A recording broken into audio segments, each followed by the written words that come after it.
Hello friends, welcome back to my channel. एक लड़की को देखा तो एपिसोड 4।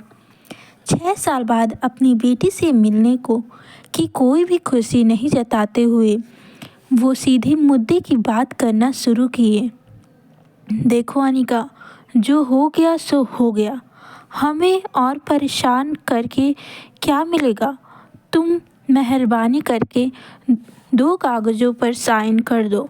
अनिका बोली, मैं तो बस डिवोर्स पेपर पर साइन करने आई थी, दूसरा क्या है।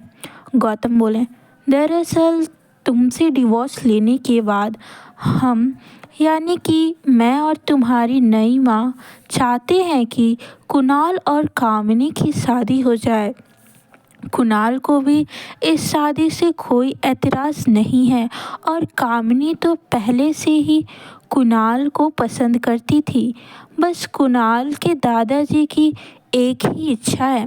दरअसल तुम्हारी माँ की गुजर जाने के बाद उसकी जो फार्मा कंपनी तुम्हारे नाम हो गई थी, वो कंपनी तुम अपनी छोटी बहन कामिनी को वो तोहफे में दे दो। मैंने सारे कागजात तैयार करवा लिए हैं, तुम इन पर सिग्नेचर कर दो और चली जाओ।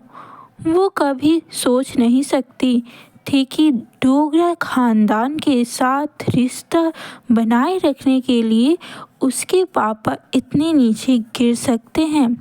अनिका बोली, अपना घर लाने को इस दुनिया में इस कंपनी के अलावा मेरे पास कुछ नहीं है। माफ़ कर दीजिएगा, पर मैं आपको दे नहीं सकती।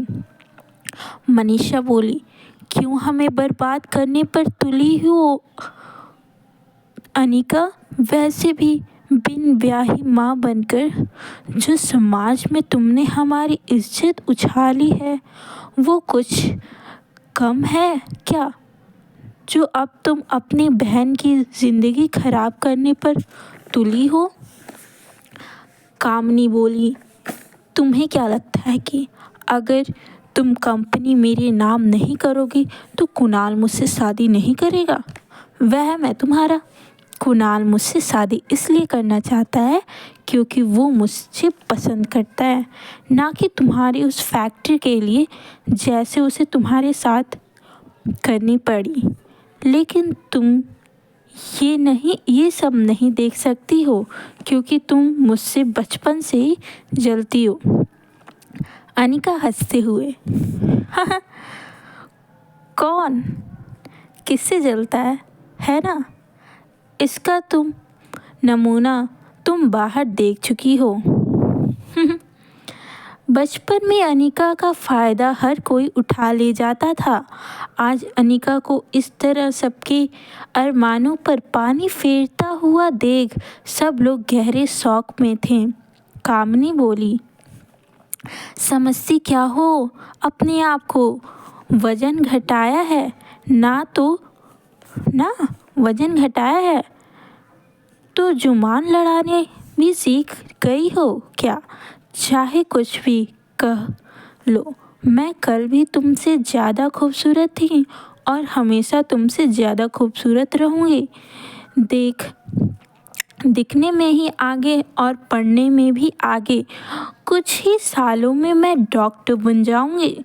मुझ जैसी लड़की को छोड़कर कुणाल तुम्हारे पास कभी वापस आ ही नहीं सकता। अनिका बोली, ठीक है, फिर एक और शर्त लगाएं। गाड़ी की आवाज़ सुनते ही कामनी डर गई। कुणाल अपनी गाड़ी से उतरता है और बोलता है, कहाँ गई ये मोटी। 2 घंटों से मैं उसका एयरपोर्ट पे वेट कराया उसने। अनिका, कहाँ हो तुम, ऐसे चिल्ला रहा था कुणाल डोगरा। क्या कुणाल अनिका को देख पाएगा। कुणाल बोला, आज तो इस मोटी को नहीं छोड़ूंगा। अनिका, किधर है तू। 2 घंटा इसने मुझे इंतज़ार करवाया, छोड़ूंगा नहीं इसे। कुणाल की आवाज़ सुनते ही कामिनी डर गई। वो नहीं चाहती थी कि कुणाल अनिका से मिले और अनिका का बदला हुआ रूप देखे कामिनी अंदर से बाहर आती है और कुणाल से बोलती है, कुणाल कुणाल कुणाल कुणाल अंदर मत जाओ। उस मोटी की मुंह लगने से अच्छा आज का मूड खराब नहीं करो प्लीज़, कुणाल बोला। समझती क्या है? ये लड़की अपने आप को 2 घंटे तक एयरपोर्ट पर धूप में खड़ा किया इसने मुझे, इसे तो मैं। कामनी बोली, कुणाल वो दरअसल तुमसे मिलने पर शर्मा रही होगी। वो जब गई थी तो उसका वजन 120 किलो था। अब 6 साल बाद वो और भी मोटी हो गई है इसलिए। हाँ तो देखो कुणाल, आज मेरा बर्थडे है तो मैं तुम्हें ऐसा गिफ्ट देना चाहती हूँ जो तुम हमेशा याद रखो। वैसे मम्मी पापा अंदर हैं और अनिका से डिवोर्स पेपर पर साइन करवा रहे हैं। यू नो व्हाट, वो तो मान ही नहीं रहे थे। उसको पैसों का लालच दिया तो वो डिवोर्स पेपर पर साइन करने के लिए राज़ी हुई। कम विथ मी, मैंने तुम्हारे लिए बंगलों के पीछे एक शानदार दावत रखी है।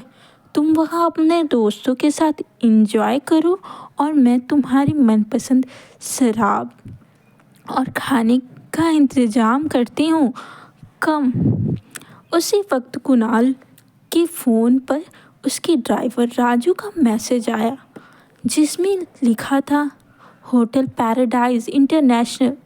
मैसेज पढ़कर कुणाल के चेहरे पर तुरंत ही एक स्माइल आ गई। कामनी वहाँ से जा चुकी थी और कामनी अनिका को ढकेलते हुए बोलती है, ओके फाइन, क्या चाहती हो तुम? अनिका बोली, छोटी बहन हो तुम मेरी, मैं बस तुमसे इतना ही कहूँगी कि यह कुणाल के पीछे पागलपन ठीक नहीं है। वह अच्छा लड़का नहीं है। क्या कुणाल अनिका को देख पाएगा? देखते रहिए एक लड़की को देखा तो। Thank you for watching this video and please subscribe my channel.